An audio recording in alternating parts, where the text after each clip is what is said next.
লাইভের মাধ্যমে যারা এই প্রোগ্রামটা আপনারা ওয়াচ করছেন বা আগামী দিনে যদি আমায় কিছু বলতে হয় আমি ফেসবুক লাইভের মাধ্যমেই বলবো, সেটা আপনাদের আমি আগে জানিয়ে দেবো। আজকে একটু জানাতে দেরি হয়েছে, আমি আপনাদের আগেই জানিয়ে দেবো। কারণ এখন কোনো মিডিয়া মানুষের মিডিয়া নয়, গদি মিডিয়া, তারা সত্যিকে মানুষের কাছে তুলে ধরবে। কাজে আমার অস্ত্র আমার ফেসবুক লাইভ। আমার ফেসবুক ফেস টাইমটা দেখবেন, ফেসবুক লাইভটা দেখবেন, পার্টির টুইটারটা দেখবেন, পার্টির হ্যান্ডেলগুলো দেখবেন। সেখানে আপনারা আমাদের যে মতামত সেই মতামত জানবেন। আর মানুষের জন্য এই রাষ্ট্রীয় সন্ত্রাসের বিরুদ্ধে আইনের লড়াইয়ে আমি নিজেও কাঁধে কাঁধ মিলিয়ে লড়াই করবো। আমি দেখব ভারতবর্ষের সংবিধান বড় না বন্দুকের নয় বড়। আমি এটুকু বলে আজকে আপনাদের সকলকে ধন্যবাদ এবং নমস্কার জানিয়ে আজকের মতো শেষ করছি। কিন্তু আমি আবার আসবো, আর যখন আসবো আমি আগে থেকে আপনাদের জানিয়ে দেবো। আমি কিন্তু এখন কোনো মিডিয়ায় যাচ্ছি। নমস্কার।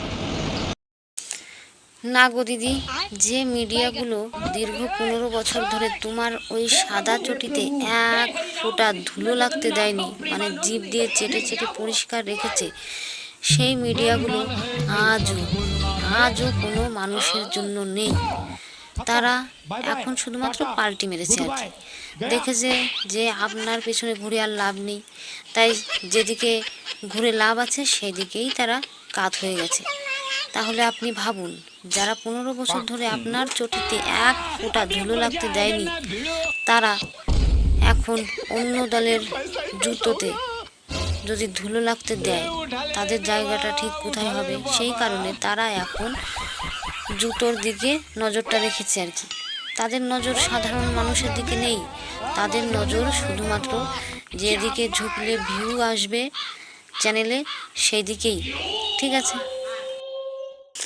কিন্তু দিদি তোমার যে এই যে ফেসবুকে এসে লাইভ করতে হচ্ছে, এটা দেখে আমাদের ভীষণ কষ্ট হচ্ছে। কারণ যে ঘন্টাখানেক সাথে তোমার সঙ্গে থাকতো, তার তো উচিত ছিল অন্তত 1 সেকেন্ড তোমার সঙ্গে মাইক নিয়ে বা ক্যামেরা নিয়ে তোমার ইন্টারভিউ নেওয়া, কিন্তু সেও তোমার সাথ ছেড়ে দিয়েছে।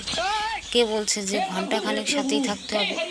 ঘন্টাখানেকের দরকার নেই, মাত্র 5টা মিনিট অন্তত তোমাকে দিতে পারতো। কারণ চটি তো সাদা রাখতে সেও সাহায্য করেছে এতদিন। তবে এখন চটিতে কি এমন দাগ পড়ে গেল যে কেউ তোমার চটিটা চাটতে আসতে পারছে না? হ্যাঁ বলো তো, এই চটি চাটাগুলো, এই যে তুমি বললে না যে গদি মিডিয়া, কারণ তুমি ভালো জানো তোমারই তো ছিল মিডিয়াগুলো। হ্যাঁ, তোমার গদিতেই বসে থাকতো তোমার পাশে ঘন্টাখানেক। সে যাই হোক দিদি, তোমার এত কষ্ট নেওয়া যাচ্ছে না, তুমি মাঝে মাঝে ফেসবুকে এসে দেখা দিও। না হলে এই যে যারা তুমি তো একটা কন্টেন্ট কমেডি, তো এই কন্টেন্ট কমেডি যদি হারিয়ে যায় তাহলে মানুষ হাসতে ভুলে যাবে। তাই মাঝে মাঝে এসো, কেমন, ফেসবুকে লাইভে এসো, কিছু একটা ভুলভাল বলো, না হলে সমাজের লোকগুলো হাসবে কি করে? তাদেরও তো হাসতে হয়। সে যাই হোক, যারা এতদিন যে মিডিয়াগুলো তোমার গদিতে বসে, মানে তোমার পাশের গদিতে বসে তোমার চটি সাপ রাখতো, তাদের ক্ষমা ঘেন্না করে দিও। মাঝে মাঝে এসে তাদেরও গালিগালাজ করো, কারণ তারা এটারও যোগ্য।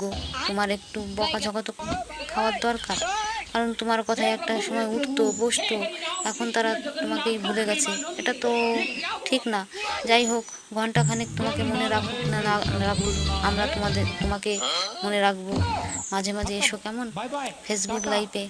এখানেই দেখে আমরা চোখ জুড়াবো এবং একটু খুশি পাবো মনে, আর একটু হাসতেও পারবো আর কি তোমার কথা শুনে। যাই হোক, আজকের মতো আমিও আসছি। তুমি যেদিন যেদিন লাইভে আসবে আমরাও সেদিন চলে আসবো। তুমিও ভালো থেকো, আমরাও ভালো থাকি। আর তোমার চটে চাটা মিডিয়াগুলো এখন জুতো চেটে ভালো থাকুক। Tata, bye bye. দিদি টাটা বলেও আর একটা কথা না বলে পারছি না, সেটা হলো এই মিডিয়া আবারও আপনার পেছনে ঘুরঘুর করবে। যেমন এই যে বর্তমানে আপনার ভাইপোর পেছনে যাচ্ছে, তেমন মানে আপনারও তো অনেক কিছু ধরা আর বাকি আছে। যেদিন ধরা পড়ে যাবেন সেদিন দেখবেন আপনার মুখের ভিতর এই ঘন্টাখানেক মিডিয়াগুলোই আপনার মুখের মধ্যে মাইক ঢুকিয়ে অনেক প্রশ্ন করবে। আপনি সামান্য অপেক্ষা করুন, সেদিন খুব তাড়াতাড়ি চলে আসছে। আপনি খুশি হবেন, আমরাও দেখে শান্তি পাবো।